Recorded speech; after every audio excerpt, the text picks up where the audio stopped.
Welcome to the STARS program, seniors taking active roles in society. And now, here's your host, ANITA FINLEY.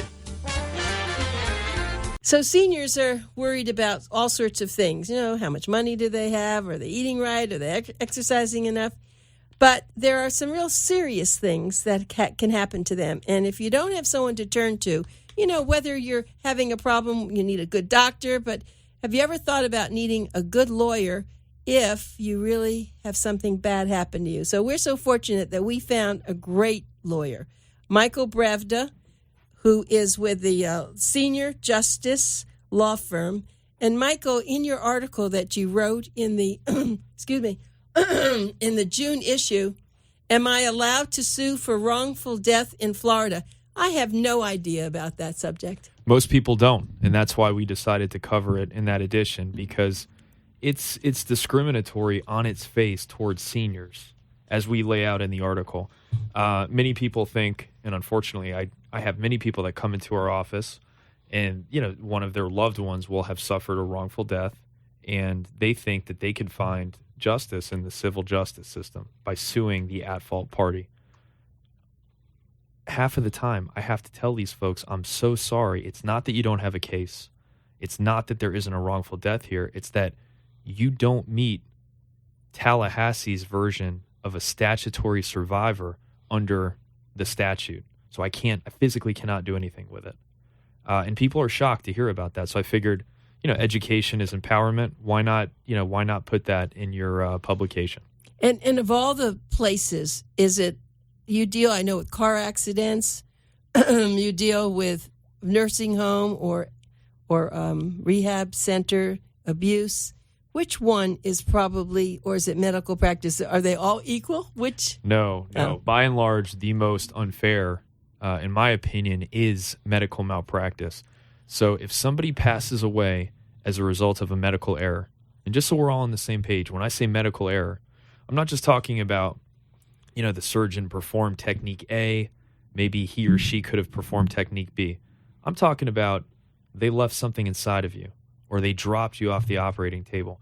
All of these things. These things happen. These things happen. They happen more than we'd like to admit. All of these things can obviously result in a medical malpractice or a medical liability lawsuit. However, if the decedent dies as a result, it would become a wrongful death case. The only way that we as plaintiff lawyers can bring that case is if the decedent was married at the time of their passing and the spouse is still alive, or they have children under the age of 25. Now, you may shrug your shoulders and say, well, I've got both of those, so I'm okay. Here's the problem. It's discriminatory towards senior citizens because we know that many seniors are widowers. We know that they outlive their spouse. And if you're a senior citizen, if you're 85 and you're having surgery at a local hospital, chances are you don't have kids under the age of 25. So they have a license to kill you without any kind of accountability in the civil justice system. So why was that set? Who set that? You're saying who created that statute? Yeah. I don't want to get too political, but a certain party, a political party. So it was a political party so that they would allow the people who have done these things not to have the problems. Absolutely, because let's think about this. It's a completely financial / political hybrid. Let's think about the medical industry, the hospitals, the nursing homes. They have a massive lobby effort, both in Washington, D.C. at the federal level and in Tallahassee at the state level. They're throwing millions of dollars at lawmakers in Tallahassee. Who is there in Tallahassee lobbying on behalf of that fictional 85-year-old that was having surgery at the local hospital?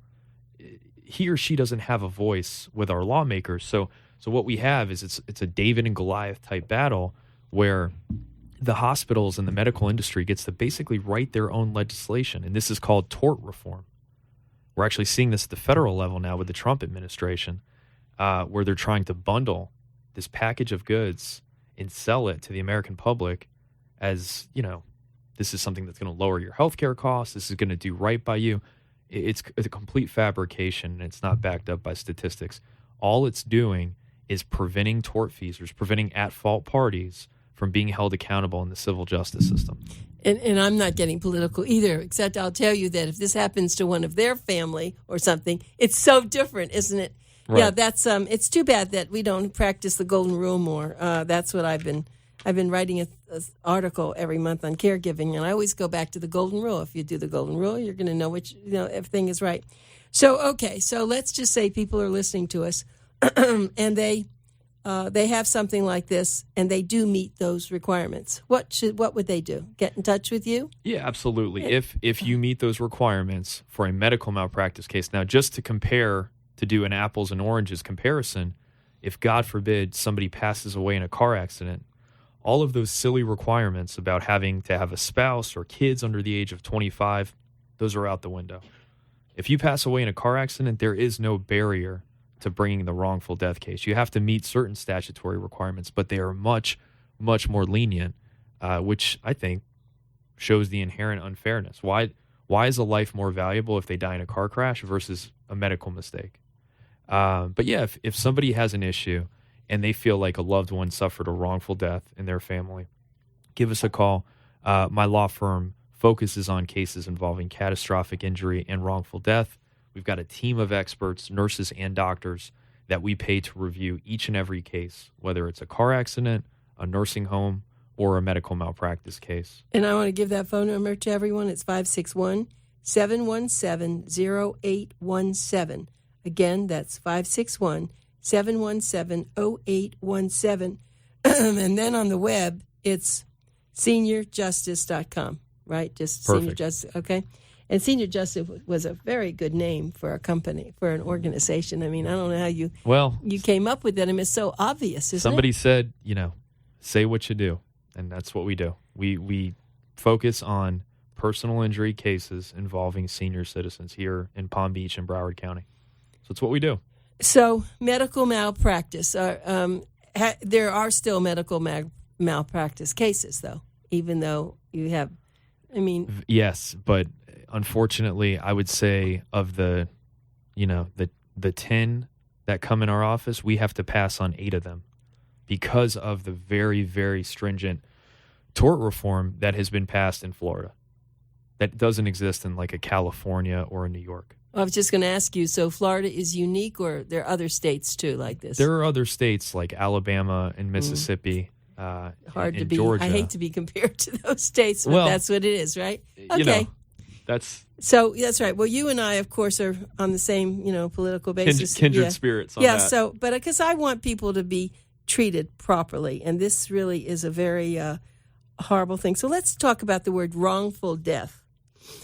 Sometimes, and that's what you have to figure out, don't you? Is it a wrongful death, or it was going to happen anyway, right? If it weren't, someone didn't cause it. Right. It must be a hard thing to prove. It is, and that's why what I alluded to earlier about having that team of nurses and doctors that we rely on, that we work with hand in hand on these cases, it's so important because in most cases it's not, we're not looking at somebody crossing the sidewalk, they get slammed into by a Publix truck, and then they pass away at the scene. Of course, in that horrible scenario, we know that's a wrongful death case. It doesn't take a rocket science to put those two events together. Right. More often than not, what we're seeing is somebody who has some natural disease process, then undergoes some kind of trauma or negligence, then passes away. So we have to look back retrospectively and say, okay, they had disease X. They also got bad care. Was it the bad care that caused it, or was it the underlying disease process? And that's where we rely so heavily on our expert witnesses, the nurses, the doctors that specialize in those areas. And I can see that happening. But let's just go further into this. So when you talk about a nursing home abuse or neglect, people don't know that that's really happened. And you're saying it depends on them. And, of course, if the people are working there at the place, then if they tell you what they thought, they're going to lose their job. Right, and that is a very important part, and I forget this often, so I'm glad you brought that up. I am not suggesting that you only have a wrongful death case if the nursing home calls you up and says, I have terrible news, John just passed away and it's 100% our fault, because that is not going to happen. Absolutely. Okay, that's right. never going to happen. That's right. Unless if they were taking him out by a stretcher and everyone saw that the stretcher fell off, right? They'd still blame him somehow. Trust me, they would still blame him. But But what will happen is you'll get that intuitive feeling, that hair on the back of your neck will stand up. You'll feel those red flags popping up. You may not be able to put your finger on it, but something just doesn't add up. You call us. We get the records. We look at the records. We have them reviewed by experts, and we're able to kind of cut through a bunch of the lies that someone may get from the facility or the hospital or the doctor, and we're able to really figure out, based on the evidence, whether it's lab work, radiographs, x-rays, MRIs, whatever the actual evidence is, we're able to figure out what caused that injury or that death. Of course, you know that my husband recently passed away. I know, and I sorry. remember staying in the rehab center, day and night. And, I mean, this is such a perfect thing of what you were saying. I watched everything like a hawk. And I remember I had to leave for 2 hours. Just one day I had to leave. And the person that was staying there said, this man came in. He said he was a gastroenterologist, and we didn't call him a gastroenterologist. And apparently he just floats through the nursing center, and anybody on a peg tube, he just decides to come in. That's what I was told. And so he came in there and he changed medication with no responsibility. And I'm always asking about medication. I'm just relaying this to you because my husband didn't pass away from that. But this was something that I caught in the morning because I saw they changed the medication. Why? Well, this doctor asked, what doctor? We found out that doctor just came by and did that. So so I called the doctor, and at first I checked with all the superiors there, and they said, we don't even know who he is, what he did. And I called his office and said, don't you ever dare come to my husband again. And, I just now saw that he put some charges in there on the insurance. So minimal charges, $150, whatever it was. And I was very close to calling the insurance people and reporting him. Right. I didn't do it because it probably was more of a hassle than to do it, but that's what you're talking about, isn't it? Absolutely. If my husband had taken the medication and all of a sudden something happened, that could have been a wrongful death. And good for you, Anita, for being a patient advocate, because a lot of times what we have is we get in our own heads and we think, oh gosh, something doesn't add up, but they're taking care of my dad or they're taking care of my wife. I don't want to stir the pot. I don't want to make any waves. If you don't make waves, nothing's going to change. So good for you for being on top of it. And I would caution everyone out there. You may not be a nurse, you may not be a doctor, you may not have worked in a nursing home, but if something doesn't add up, if you sense something is wrong, try to remedy it at the ground level. You don't have to call me. Try to remedy it with the director of nursing or the administrator. Talk candidly with a supervisor, whoever it is that you can bend their ear, to try to prevent having to bring me on board, because we only come on after something really bad has happened, and you don't want something really bad to happen. So good for you for being on it. If somebody out there is listening and they feel that something doesn't add up, but knock on wood, something bad hasn't happened yet, I would encourage that person to have an open, frank conversation with anybody who would listen about how they would recommend changing it. And then if, God forbid, something bad happens, then you call us. But you see, if they're not a doctor themselves, bad happens, they don't know if that caused it or something else caused it. You have to go with your gut. Well, but that's when they should, I think, call you. Yeah. And just say, this has happened, that's happened, he never had this or she never had that, and what should I do? And then, as you said, you could tell probably in 5 minutes, 10 minutes of some of those questions, right? Absolutely. If there is something you can do to help them. There's a few injuries that we see that are just so indicative of neglect in hospitals or nursing homes. Those are bed sores, which are also called pressure ulcers, or if they really want to try to confuse you, they'll call them decubitus ulcers. Anytime we see those, that's a huge red flag of patient neglect. Also, when we have unexplained fractures, a lot of times they'll say, oh, we don't know what happened, but mom broke her femur. If mom's bedbound and she's not able to get up and ambulate on her own, we know what happened. Somebody dropped her or somebody hurt her.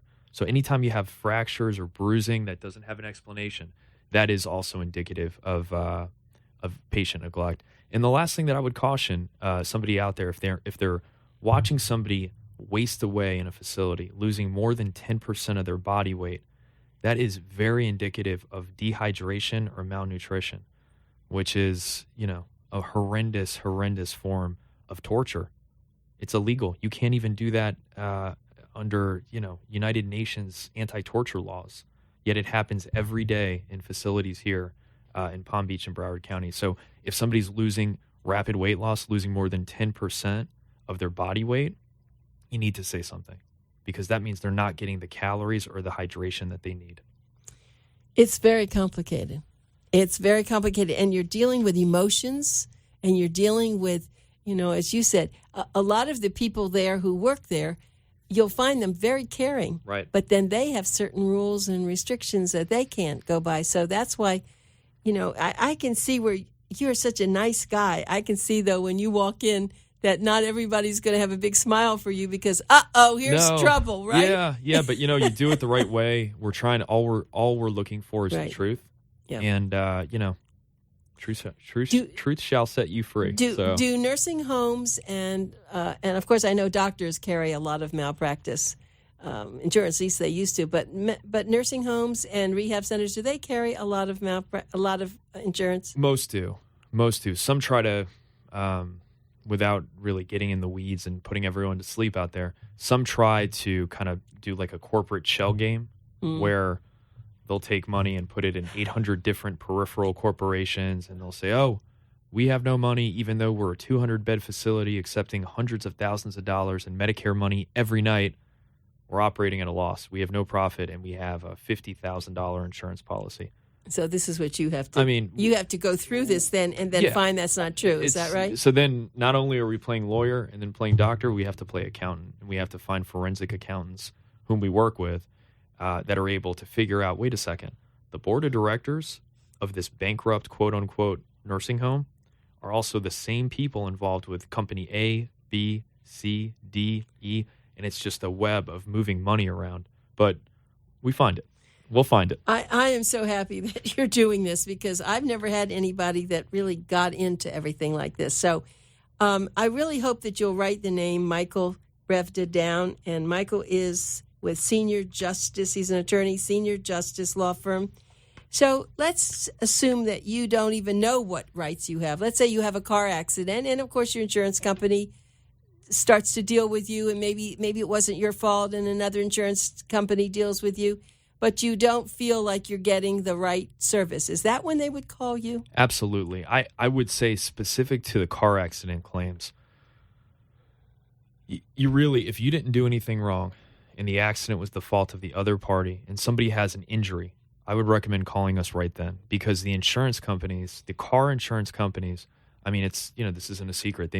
Their business is to collect premiums each month or each year and then don't pay out on claims. That's how they make money. So they will very rarely adjust your claim fairly and accurately unless you have an aggressive lawyer on your side. That's the unfortunate reality of a car accident case. They're just never going to pay you the money that you would get paid if you had a lawyer representing you. And then how do you know how much money really something should be?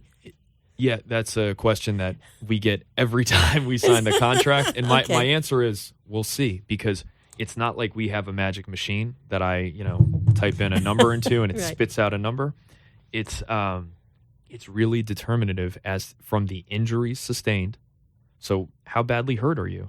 If you have some neck pain following a car accident, you go to a chiropractor, you do some physical therapy, and knock on wood, thank God, you're better. You don't have any residual injury. But you don't know that. You don't know it when you sign it up. You don't know that after they do that 2 months or 3 months later, something's going to come because you just, maybe not in your neck, but something else had happened. Sure.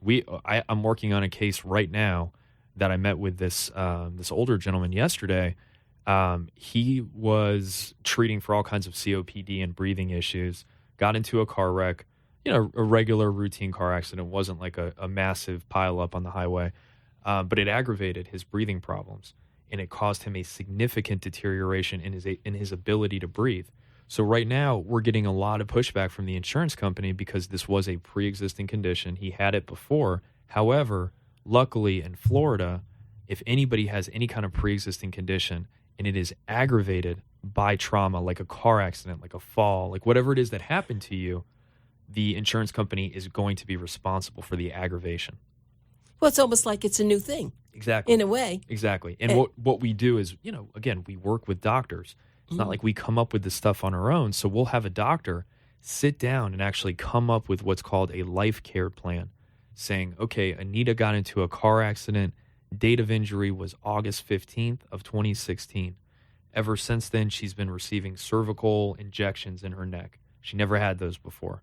She's going to need 8 of those per year for the remainder of her life. She has a life expectancy of X, which is 200 years. It's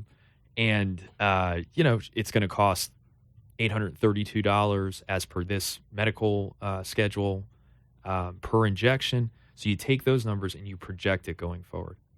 Now, I understand that, but let's say that it's doing something else that you don't even know it's doing. I mean, can you project, does a doctor project that? Let's say, okay, that's the cervical or that's the, COPD, but maybe it's done something to your intestine or something and you don't know that, so it's too bad, right? Well, we would encourage all of our clients to make sure to treat. If you feel anything is out of whack, if you feel, hey, I haven't felt right in my head ever since, I haven't gotten a CAT scan, but I feel like I've got some double vision, or I feel like I'm a little bit foggier than I used to be, go see a neurologist. You might as well treat for the injury while the claim is open. Because if, God forbid, something is wrong, you want to know that before you settle out the claim. All right. And of course, now the insurance, everyone they have to have insurance or it's covered. Or how does that work? It's in flux right now. There's actually a lot of talk on the legislative front about that. Right now we have PIP, which is personal injury protection. So if anybody gets into a car accident, even if the person who caused the accident doesn't have insurance, you've got your $10,000 in PIP no-fault benefits, which will cover up to $10,000, even if you drove your car into a brick wall on purpose. So it's a one-car accident, 100% your fault. You still have $10,000 in no-fault coverage.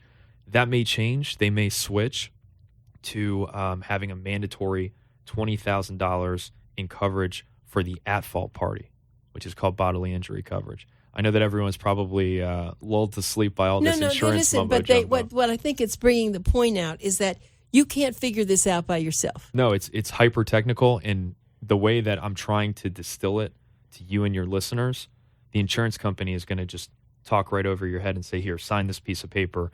We'll write you a check for $483." And they're this is their job. They're very adept at kind of pushing you into a quick and very, very low settlement. Well, that's your own insurance company, but then you have who fights the, let's say it wasn't your fault, but the insurance company for the other person. They are wanting you to settle too. Oh yeah, that's who I was referring to. Oh, okay. They would be the one shoving the paper in your face saying, "Here, sign this, release my insured." But your insurance company should be handling it, shouldn't they? They don't. A lot of people think that. A lot of people think that your insurance company, and I won't mention any names, but they say, "Oh, well, I'm in good hands with X." But you're saying that your insurance company should be handling it because otherwise it'll come against them. They will handle the property damage to your vehicle, but a lot of people come in and they say, no, I have really good insurance with X or Y. Shouldn't they be negotiating my injury claim with the at-fault driver? Absolutely not. They don't do that. They don't do that. So that's why you need a lawyer. You do that. Right. You need a lawyer to do that. This is very important that we just talked about that. Yes. So your insurance company will take care of your car or the property, the damage. Right. But as far as if you said that I have to go to the hospital, I have to go to the doctor, and I've got hundreds of thousands of dollars, they don't care. Your PIP will cover your medical treatment up to 10, but in terms of future treatment, in terms of pain, suffering, mental anguish, it's terrible. The stuff that really adds value to the settlement, they don't do that. So it is. That's why I can't believe this. That's why when you said, when you get into a car accident and try to negotiate with your insurance company, then call Mike if you need help. I would recommend, respectfully, because the auto insurance is just a beast unto its own. And I would complicated. Say it's very complicated. And remember, you're not dealing with a equally unsophisticated party. You're dealing with Geico. They have thousands of lawyers that have curtailed their experience just to this. You need a lawyer to advocate for your interests. Well, for any insurance company, you should do it anyway. But now when they call you, what do you then do? The first thing that we do is obviously we sign the contract. Once we get that paperwork, we fax out what's called a letter of representation to Geico, State Farm, Allstate, whoever it is that represents the at-fault party. Once they get the letter of representation, they stop calling you. They stop bugging you. They don't ask you for that recorded statement that they love to ask for constantly. They don't want treatment updates. We are almost like a barrier. We are a conduit to the client, so they can have no direct communication with the client once the client is represented. Oh, this is good stuff, Michael. I'm very happy they're covering this. But now you won't take all cases. So then how do you know if it's worthy? Because people don't have to pay you. You get paid when the settlement comes in, correct? Absolutely. Very important note. We don't charge any fees up front, and we don't charge any costs up front. So we do everything based on contingency fee only, which means we only get paid if you get paid. So we have to be selective as to which cases we take. Yeah. And the way that we screen it is, I sit down and talk with folks, and if they're hurt, we'll help them. If we don't feel like they're that hurt, or maybe they're looking to cash in on something that isn't real, we don't take it. Yeah, of course not. I don't need that client. Yeah, of course. And if they're saying something like that. Absolutely. Exactly. Absolutely. Because I heard about that one. Someone was bragging to me that, well, I did this and I got this, and they were going to the chiropractor. They didn't have to. They were doing. It was terrible, but I didn't say anything to them. But Michael, this is wonderful stuff. Wrongful death in Florida. Read his article, please, in the June issue. It's on page 16. It's really great. And make sure that you call their office if you have anything like we talked about. 561-717-0817, Senior Justice Law Firm. Thank you, Michael. Thank you so much. It was great to see you.